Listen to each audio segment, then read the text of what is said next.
War Eagle. I can tell you, this is a very surreal moment for me. Just to have this opportunity to be back here at a place that has meant so much to my life, and both personally and professionally. And as I look back on my career, I know I wouldn't be in the position that I'm in today if it wasn't for Auburn University. And this place is very special and very dear to me.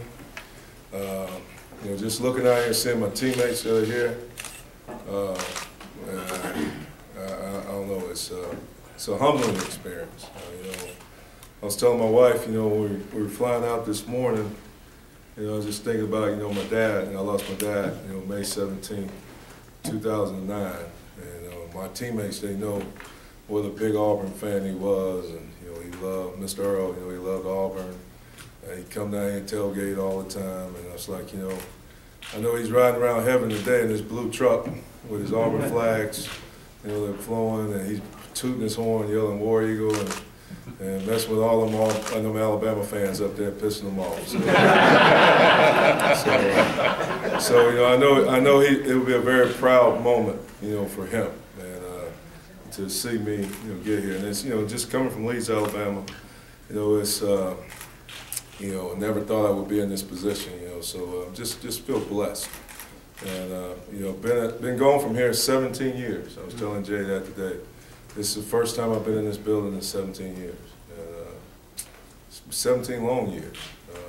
Me and my wife, we've tried to make it a conscientious effort to come to Auburn, at least twice a year, to bring our girls here, just to show them where, I lived at Sewell Hall, which they tore down the old Sewell Hall, and I used to tell all the war stories, and they're building this Taj Mahal. And we'd take them up to the Hill Dorm, to Dorm J, and show them where their mom lived. And, because we always talked about, our goal in life, if we were blessed, was to have our kids to go to Auburn.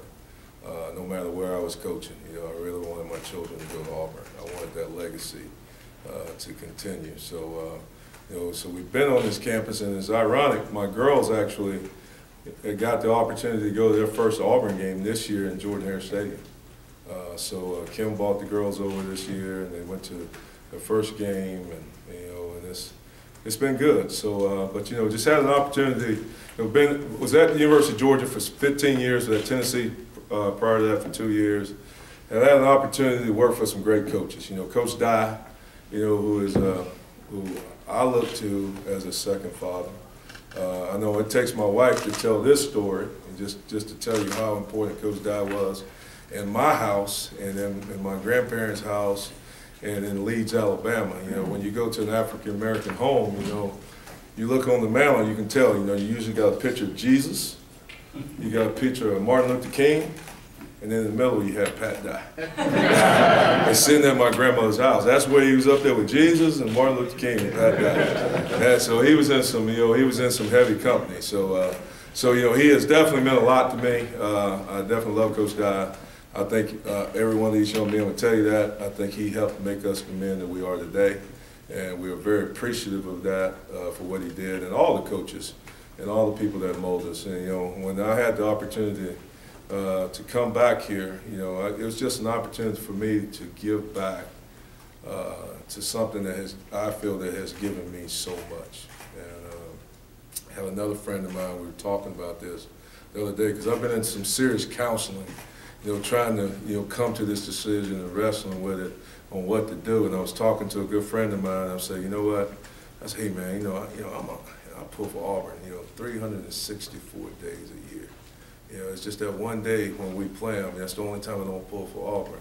He's like, no, Coach G, to be honest about this thing, you pull for Auburn 364 days and 20 hours. It's just them 4 hours that y'all playing that you're not. So, I mean, and I thought, and I was like, you're right. That's true. And that's one thing I always say, I'm an Auburn man. I think everybody in this room would sit there and tell you, they're Auburn men. When I left here before, I said I may not coach at Auburn, but I'll always be an Auburn man. You know, I paid the price to do that. My blood, sweat, and tears are out there in Jordan-Hare Stadium. You know, we were the reason why now the NC2A have the 20-hour work week and all that, because of what Coach Dodd put us through. But you know, we paid a significant price, and I am so excited about having the opportunity to come back to Auburn and try to, you know, teach these young men about what it is to be an Auburn man, because an Auburn man is a special man. It is, you know, it is an unreal fraternity. It's a very real fraternity.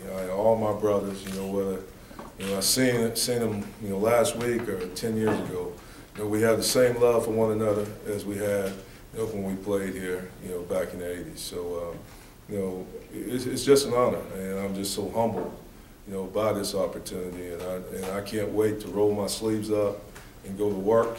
And when I talked to Coach Malzahn, I just told him, I said, hey, you know, Coach, if you feel that I can be an asset to you and I can help you, you know, in your mission statement and your vision of where you want to take this great institution, then, you know, I would love the opportunity to be a part of it. And you know, that's what I want. I want to be a part. I want to be on the team. You know, and I'm going to be the most loyal team member that he has. And I'm going to work every day. You know, I bleed orange and blue. When I tell a kid what it means to be an Auburn, I mean, it's coming from the heart. And it means so much to me and my family.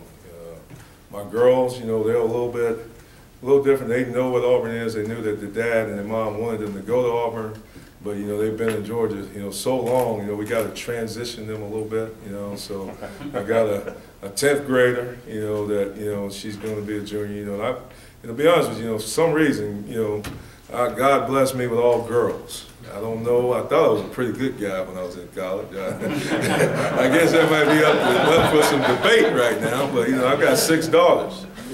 So, and they can be quite difficult. You know, I can handle my players real easy. You know, I don't take anything. This is what it is. This is how we're going to do it. They suck it up. Let's go. But my 10-year-old this morning, she's crying. I'm sitting there. I'm trying to counsel her. I'm trying to, you know, talk to her. Say, hey, baby, it's going to be all right. You know, you can go recruiting with Daddy, you know. And so you remember when you went with me to, you know, recruit Big John Jenkins. I said, you know, you're the reason why I got Big John. Because, you know, you went on that trip. I said, don't you want to go with me and get another Big John? No, I don't want to go. I'm like, you don't want Daddy to have another Big John? No, I don't want to go. I said, oh, come on, Kai. You know, so, you know, now I'm trying to recruit my kids, and along with, you know, trying to recruit for Auburn. But I'll tell you what, we're going to do it with great enthusiasm. You know, we're going to have fun. We're committed to getting this thing where it's supposed to be. And, you know, Auburn is an elite institution. Has always been and will always be. I know we've stumbled a little bit here lately, but we're going to get this thing back on track. I'm excited about the staff that Coach Malzahn's putting together. It's a bunch of great men. I'm excited about the chemistry. I'm looking forward to working together, and I'm just, you know, just so proud to be a part of this. Go ahead and take questions. Rodney, can you talk about the timing of coming back this year? I know you've had some opportunities to come back in other situations too. Yeah, I've had, you know, opportunities, and I think I probably had gotten labeled that, you know, I never would leave Georgia, and probably wouldn't leave Georgia, you know, if it wasn't for Auburn. You know, I work for a man at the University of Georgia by the name of Mark Rick, who I have a tremendous amount of respect for. And for us to be able to win at the level that we did, doing it the way we did it, you know, I just got so much respect for him. And he's a man of integrity. He's a man of character. You know, he cares about those young men, but he's still tough enough to coach them, to have them to be competitive, to compete in this conference. And you know, Athens is a great place, you know, but when I always talked about, you know, Athens and Auburn, they're so similar. You know, the cities are so much alike, the schools are so much alike. You know, I think they're called sister schools, you know, I think when people refer to them. So, you know, it was a difficult decision. It was one that, you know, we talked about, we prayed about, and, you know, we just felt led that it was time, you know, that, you know, Auburn was calling me home, and it felt like it was a time of need. And not trying to toot my own horn, not saying that I'm the answer to anything, but it was just a time that I felt that I could go back and help my school in a way that I think my school has helped me. So if I can make any type of contributions, along those lines, then, I felt, led to do that. And that was the main reason, Kim's an Auburn grad, so, we were all on one page, one accord. We knew it was time, and we're just excited about it. Rodney, talking about the defensive staff thus far, do you have a relationship with Coach Johnson and Coach Harbison? Your thoughts on? I'm excited. I'm gonna be honest with you. I have a lot of respect for Coach Johnson. I mean, I've never worked with Coach Johnson. I've always admired his work from afar, but I always had a good relationship with him. In fact, he was in line for the job at Georgia prior to Coach Grantham getting it. So we had a lot of dialogue and a lot of conversation going on between us during that time. And, and just over the course of my career, my cousin, he played for him at Southern Miss. So, I just, got to know Coach Johnson and just had a lot of respect for him. And then I've had a couple other buddies that actually worked with him, and they talk about, what a great football mind Ellis has and how tough he is, and, but he's fair and the kids love playing for him. It was the same things that, I like, then Cheese, Charlie, we call him Cheese. Same thing, I've never worked with Cheese, but, just running into him on the road recruiting, just, admiring his work, knowing that, his kids play hard, they're fundamentally sound, all those, that he's a disciplinarian. I mean, he does all those things the right way. So, when I had an opportunity to go into that room and work with those men, and then also be under the leadership of Coach Malzahn, I mean, it was a no-brainer for me, because, I'm leaving a great situation. And that was a tough thing. I met with Coach Rick this morning, met with Coach Grantham again this morning. The chemistry that we had on our staff, I mean, it was unreal. I think I did an interview on the way out the door. One of the reporters was saying, well, those blogs are saying that you're leaving because there's a rift with you and Coach Grantham. I said, there ain't no rifts on our staff. I mean, I got the most respect for Coach Grantham. We sat down, we, hugging and talking, and, not that we're touchy-feely people now, we're not that. But, he was just like, hey, G, he said, man, I really enjoy working on it, Coach. I love working with you. He said, if I ever had the opportunity, I'll hire you again. I said, Coach, I'll work for you again, in a heartbeat, It's that kind of thing. So, it was great chemistry. And, leaving those kids, because I had to talk to, I got a chance to address the defense this morning, in the team meeting room just like this. And that was a tough situation. And, like I told them, I wouldn't be standing before you making this type of statement to go to any other institution. I remember when Sean Payton, got the job at the New Orleans Saints.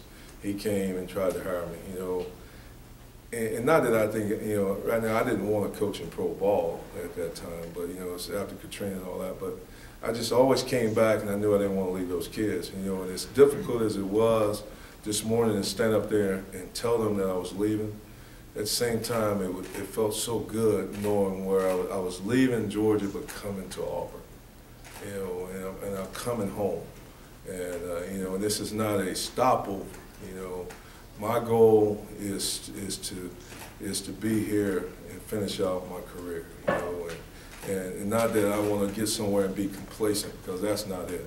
I want to win championships. I want us to be competing for the Western Division Championship, competing for the SEC Championship, competing for national championship, and doing it on a consistent basis, not just being a one-year wonder or whatever. I want to be able, for Coach Malzahn, to be able to be judged on his body of work, just like I feel like Coach Rick's body of work. And when I met with him, I saw a lot of the same characteristics in him that I saw, in Coach Rick. And I know I was telling somebody, I said, what do you think about it? I said, I really like it. And I talked to Benji. I was like, Benji, he said, what do you think, G? I said, I really like it. I said, I like it. I said, I like the look in his eyes. I think he's tough. I think he's a competitor. And I said, he has a plan. I said, I don't know if it's going to work out for me to go there or not. But whatever it is, we got to embrace him. We got to get behind him. And that's what I told him. I said, whether I come to Auburn or not, I want you to know that the Letterman, we're behind you. We're going to embrace you. We're going to do everything we can to help Auburn get back to the status that it belongs. Coach, the last couple of years, Georgia really had Auburn's number, and you saw just over a month ago the difference. I mean, what does Auburn need to do to, rebuild quickly? Well, I haven't had an opportunity to evaluate Auburn and where they're at on that. My thing, I was more focused at Georgia when I was there. All I know is that we're going to go to work. Okay, we're going to recruit the caliber of student athletes that we feel that give us the best chance to win championships, and doing it the right way, all right, with discipline and integrity, and instilling in them a pride, toughness, a competitiveness, that we're going to do this over and over and over and over and over and over, that we're just going to create habits. And, and I just feel like, and that, I know that's what Coach wants, and that's what he shared with me. And just, building consistency, but I haven't had an opportunity to study the personnel. I don't know any issues. I was dealing with my own issues, my own problems. We all got them. Just some of them are more public than others. But I know Auburn. We're going to work hard. We're going to get going immediately. Coach, you worked under Brian Van Gorder and Billy Martinez while at Georgia. Do you think that will help in the transition, that knowing what their mindset was and some of the things that they preached and coached, transitioning this defense to what else Johnson will be bringing in as well? Right. Well, obviously, Coach Johnson's system will probably be a little bit different than what Coach Van Gorder did. And in terminology, it's in different things. So we're gonna sell these young men on buying into our system. And whatever it is that Coach Johnson wants to do, we got to get our guys believing and knowing that, hey, whatever he draws up on the board, it can work. It's been proven to work. I think when you look at Coach Johnson, the body of his work, and it's impressive. He's got an impressive resume of what he's been able to do at a lot of different stops. And I don't think it'll take long when he walks in that room in front of those kids, and when he gets to talking to them, they'll know, hey, they got a great coach, a great football mind, a guy that knows what he's doing, that's going to be passionate about football, passionate about making sure that they're prepared every Saturday to go out there and compete and win games. You taught both in the 4-3 and the 3-4. Coach Johnson, when he was at his press conference, said he wanted to have multiple fronts. How much does that help you in terms of being able to teach your kids different techniques for the different things needed? Well, I've been blessed. 15 years at Georgia, we were a 4-3 for 12 of those years. And then under Coach Grantham, we switched to a 3-4 as our base. But we did also, when we went to nickel and dime, we were more of a 4-3. So, there's pluses and minuses to everything. You just got to find schematically what you think your personnel, what you have the personnel to be able to execute at a high level and perform at. I just think you have to be multiple now because of the different personnels that you're going to see with the offenses. With 10 personnel, 11, 21, 12. It's all based on personnel too. So you're always trying to match up. You're always in there when they put extra receiver in, you're trying to get a backer out, put a nickel back in, and all that. So it's all based on what you're going to see. In the SEC, it's so multiple with the different offenses. So you gotta be able to blend and do what you feel like gives your kids the best chance to be successful on Saturday. You and Coach Johnson, a lot of experience, as well as some of the other guys on this staff, a lot of experience in the SEC. How much of an advantage will that be as you go week to week, game planning for your opponents? Well, I think, understanding this league, this is, let's not kid ourselves. I know I'm biased, but I think the SEC is the best league out there. Week in and week out, you're not going to sneak up on anybody. You have to bring your A game every single week. So I think definitely understanding the mindset of what it takes to compete in this league, I think it is an advantage versus someone that, just may have just come into it. So, I think, the thing about, Coach Johnson and Charlie, and I'm sure the other guys that Coach is going to fill his staff out with, they're going to be very competent men. They're going to be men of character. They're going to be all competitors, okay? So, I feel like, we're going to compete at the highest level. That's our goal every single day. Okay? When we come in this building, it's every day, what do we got to do to get better? What do we have to do to get Auburn closer to the winning championship and graduating our student athletes? Any other questions for Coach Garner? All right, we'll let Coach Malzahn take a few questions real quickly, and then we'll wrap up. Thank you.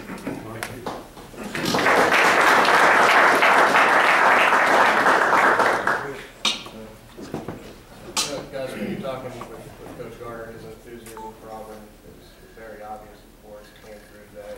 When you've got a guy, right, your new right-hand man in a way, who has that much enthusiasm for this place, how beneficial is that? I think it's very beneficial. You know, he's an Auburn man. He's been here. He's done that. He takes great pride. And, you know, talking with him got me excited because I know how special this place is. And he's going to be a great example for our players, the former player that's been successful, and, you know, help make him into the man he is today. And so I think that's a great example for our players and be a great asset for us. Coach, you're about done with the defensive staff. Is it just one more spot now? We got one more spot. Yes, you are correct. And you haven't decided where that's going to? No, you know, I just wanted to, we're putting the pieces of the puzzle one by one, and I think it's very important that we get the right fit, all right? So like when we hired Coach Johnson, I wanted him to have some ownership and in the positions, and so we're close to the defensive filling that in that last position. You know, we'll keep all those factors in mind. Coach Garner speaking an awful lot about consistency, passion, habits. That's a lot different than teaching fundamentals, tackling, what have you. How do you go about instilling those intangibles throughout this football program? Well, I think they work together. Fundamentals, intangibles, work ethic, and that's what Coach Garner has. He's been successful, and he comes in, you know, right off the bat, and our defensive linemen, you know, are going to know this guy's done it at a high level, been successful coaching, and was a successful player.